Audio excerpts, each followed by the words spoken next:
जैसा कि आप सभी को पता है कि वाक्य रचना की दृष्टि से वाक्य 3 प्रकार के होते हैं। एक सिंपल सेंटेंस जिसे साधारण वाक्य कहते हैं, दूसरा कंपाउंड सेंटेंस जिसे संयुक्त वाक्य कहते हैं, और तीसरा कॉम्प्लेक्स सेंटेंस जिसे मिश्रित वाक्य कहते हैं। तो सिंपल सेंटेंस में तो कोई क्लास नहीं होती, वह शब्दों और वाक्यांशों यानी फ्रेजेस के माध्यम से जुड़कर सिंपल सेंटेंस बन जाता है। परंतु कंपाउंड और कॉम्प्लेक्स सेंटेंस की जब बात होती है तो इसमें क्लास की जरूरत पड़ती है। उपवाक्य 3 होते हैं, जिसमें प्रिंसिपल क्लास, कोऑर्डिनेट क्लास और सबऑर्डिनेट क्लास। इसकी वीडियो मैंने अपने YouTube चैनल पर अपलोड कर रखी है। आप क्लासेस वाली वीडियो देखिए और अपना कॉन्सेप्ट क्लियर करिए, जिसका लिंक मैं ऊपर वीडियो में भी दे रखा हूं। आप वीडियो के ऊपर लिंक में देखेंगे तो आपको क्लास की लिंक मिलेगी, आप उसे देखेंगे, आपका कॉन्सेप्ट अच्छे से क्लियर होगा। तो जब बात कॉम्प्लेक्स सेंटेंस की हो रही हो तो आपको यह पता होना चाहिए कि कॉम्प्लेक्स सेंटेंस में एक प्रिंसिपल क्लास और कम से कम एक सबऑर्डिनेट क्लास का होना अति आवश्यक है, क्योंकि प्रिंसिपल क्लास और सबऑर्डिनेट क्लास जब मिलते हैं तो वो कॉम्प्लेक्स सेंटेंस बनाते हैं। प्रिंसिपल क्लास जिसे आप जानते हैं प्रधान उपवाक्य। प्रधान उपवाक्य क्या है? वह क्लास शब्दों का वह समूह जिसमें एक मुख्य क्रिया हो और वह अपना अर्थ या अपने अर्थ की पूर्णता और स्पष्टता स्वयं व्यक्त कर रहा हो तो वह प्रिंसिपल क्लास है, या उसकी पूर्णता और स्पष्टता के लिए किसी दूसरे क्लास पर निर्भर नहीं है तो वह प्रिंसिपल क्लास है। और सबऑर्डिनेट क्लास क्या है?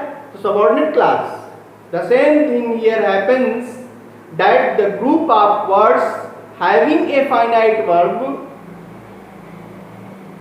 which is depend on another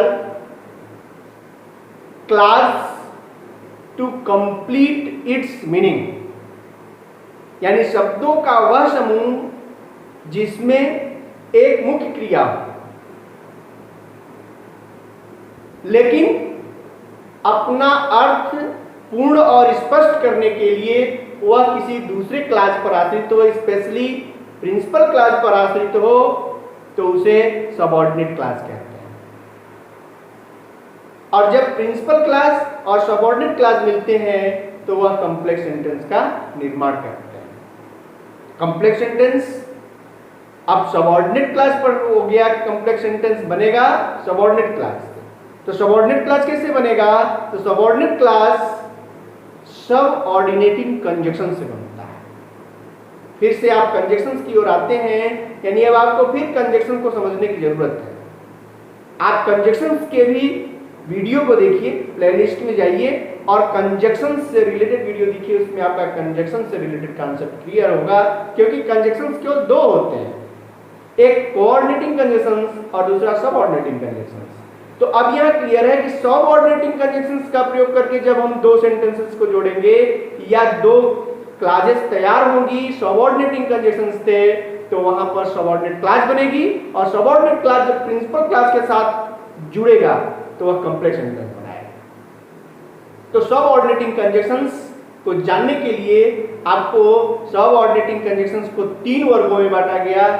first, noun class बनाने वाले कंजक्शंस, सेकेंड, एडजेक्टिव क्लास बनाने वाले कंजक्शंस और थर्ड, एडवर्ब क्लास बनाने वाले कंजक्शंस। इन्हीं सबको कुछ चीजों को मैं बोर्ड पर लिख रखा हूं और इन सब से रिलेटेड कॉन्सेप्ट को क्लियर करूंगा। इससे पहले मैं आपसे एक अनुरोध करूंगा कि यदि आप मेरे YouTube चैनल पर नए हैं तो आप मेरे चैनल को सब्सक्राइब जरूर करिए और यदि आप मेरे चैनल को सब्सक्राइब कर चुके हैं तो आप इसे लाइक जरूर करें और अपने मित्रों में शेयर जरूर करें ताकि दूसरे को भी इसका बेनिफिट मिल सके। आइए कॉम्प्लेक्स सेंटेंस को और भी डिटेल से समझते हैं। सबसे पहले तो आप जानें कि कॉम्प्लेक्स सेंटेंस को मिश्रित वाक्य कहते हैं। कॉम्प्लेक्स सेंटेंस की डेफिनेशन आप जानें कि कॉम्प्लेक्स सेंटेंस में एक प्रिंसिपल क्लास, केवल एक प्रिंसिपल क्लास यानी प्रधान उपवाक्य का होना आवश्यक है और कम से कम एक सब ऑर्डिनेट क्लास का होना आवश्यक है। यानी सब ऑर्डिनेट क्लास कम से कम है, अधिक की संख्या निश्चित नहीं है। यानी कम से कम एक सब ऑर्डिनेट क्लास होना आवश्यक है, अधिक से अधिक और भी हो सकते हैं। इस प्रकार principal clause plus subordinate clause equal to complex sentence. और प्रिंसिपल क्लास को हिंदी में प्रधान उपवाक्य, सबऑर्डिनेट क्लास को आश्रित उपवाक्य और कॉम्प्लेक्स सेंटेंस को मिश्रित वाक्य कहते हैं। अर्थात प्रधान उपवाक्य प्लस आश्रित उपवाक्य इक्वल टू मिश्रित वाक्य। जैसा कि अभी आपको मैंने बताया कि प्रिंसिपल क्लास एक स्वतंत्र उपवाक्य है जो अपना अर्थ और उसकी स्पष्टता को व्यक्त कर देता है, ये किसी के ऊपर आश्रित नहीं होता। लेकिन सबऑर्डिनेट क्लास वह क्लास है जो अपने अर्थ को स्पष्ट करने के लिए या पूर्णता को व्यक्त करने के लिए प्रिंसिपल क्लास पर आश्रित होता है, इसीलिए इसे आश्रित उपवाक्य कहते हैं। लेकिन जब ये दोनों मिलते हैं तो एक नए सेंटेंस का निर्माण करते हैं जिसे हम कॉम्प्लेक्स सेंटेंस जानते हैं। इसे एक रूप में और देख सकते हैं कि प्रिंसिपल क्लास में एक सब्जेक्ट और एक वर्ब और ऑब्जेक्ट का ये प्रारूप होगा और सबऑर्डिनेट क्लास में एक कंजक्शन होगा और प्लस सब्जेक्ट वर्ब और ऑब्जेक्ट का एक प्रोसेस इसमें होगा। और जब ये दोनों ही जुड़ेंगे तब ये कॉम्प्लेक्स सेंटेंस का रूप बनेंगे, ये तैयार करेंगे कॉम्प्लेक्स सेंटेंस। इस तरह अब ये कंजक्शंस का रोल है, यानी इन दोनों सेंटेंसेस के बीच में कंजक्शन का रोल है।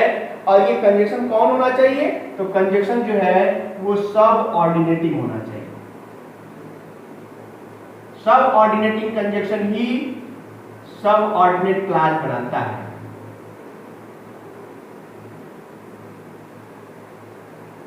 ये सब ऑर्डिनेटिंग कंजक्शन से ही सब ऑर्डिनेट क्लास बनाते हैं और सब ऑर्डिनेटिंग कंजक्शंस को जानना होगा तो सब ऑर्डिनेट क्लास को बांटना होगा, क्योंकि सब ऑर्डिनेट क्लास 3 वर्गों में बांटा जाता है।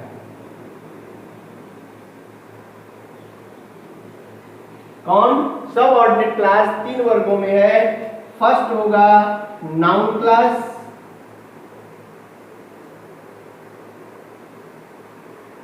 इसे हिंदी में कहेंगे संज्ञा उपवाक्य। सेकेंड होगा एडजेक्टिव क्लास,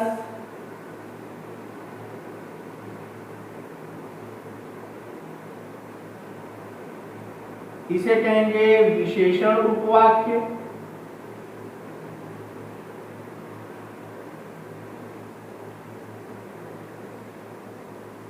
और थर्ड होगा एडवर्ब क्लास।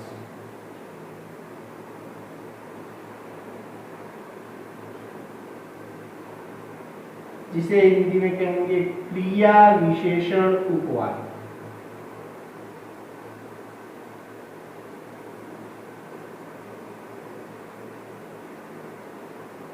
इसे आप समझें, ये जो नाउन क्लास है ये नाउन का नाम दिया गया, यानी क्लास को नाउन का नाम दिया गया। यानी ऐसी क्लास जो नाउन का कार्य कर रही हो उसे नाउन क्लास कहेंगे, और ऐसी क्लास जो एडजेक्टिव का कार्य कर रहा हो उसे एडजेक्टिव क्लास कहेंगे, और ऐसी क्लास जो एडवर्ब का कार्य कर रहा हो उसे एडवर्ब क्लास कहेंगे। इसीलिए नाउन क्लास जो है वो नाउन के ही प्लेस पर सेंटेंस में प्रयोग किया जाता है, और एडजेक्टिव क्लास हमेशा विशेषण के ही स्थान पर या एडजेक्टिव के प्लेस पर प्रयोग किया जाता है, और एडवर्ब क्लास क्रिया विशेषण के ही प्लेस पर प्रयोग किया जाता है। नाउन क्लास, एडजेक्टिव क्लास और एडवर्ब क्लास बनाने के लिए इनके अपने कंजक्शंस हैं, यानी नाउन क्लास बनाने वाले कंजक्शंस की श्रृंखला है, एडजेक्टिव क्लास बनाने वाले कंजक्शंस की श्रृंखला है, और एडवर्ब क्लास बनाने वाले कंजक्शंस की श्रृंखला है। यहाँ एक बात और आपको ध्यान देनी होगी कि नाउन क्लास की प्लेस वाक्य में नाउन के स्थान पर होगी या नाउन के ही प्लेस पर होगी, एडजेक्टिव क्लास का प्लेस एडजेक्टिव के स्थान पर होगा, और एडवर्ब क्लास का प्लेस एडवर्ब के ही स्थान पर होगा। इन सब को समझने के लिए आपको नाउन क्लास के कंजक्शंस और उनसे बनने वाले सेंटेंसेस को अलग से समझना है, एडजेक्टिव क्लास के भी कंजक्शंस और उनके सेंटेंसेस को समझना होगा, और एडवर्ब क्लास के भी कंजक्शंस और उनके सेंटेंसेस को समझना है। इसके लिए मैं अलग से आप सभी के लिए नाउन क्लास की अलग, एडजेक्टिव क्लास की अलग और एडवर्ब क्लास की अलग डिटेल वीडियो लेकर आऊंगा। तब तक के लिए आप सभी को बहुत बहुत धन्यवाद। आप मेरे YouTube चैनल के ग्रामर लिटरेचर से संबंधित जितनी वीडियोस हैं उन सबको देखते रहें और एंजॉय करते रहें और मस्ती के साथ पढ़ते रहें। बहुत बहुत धन्यवाद।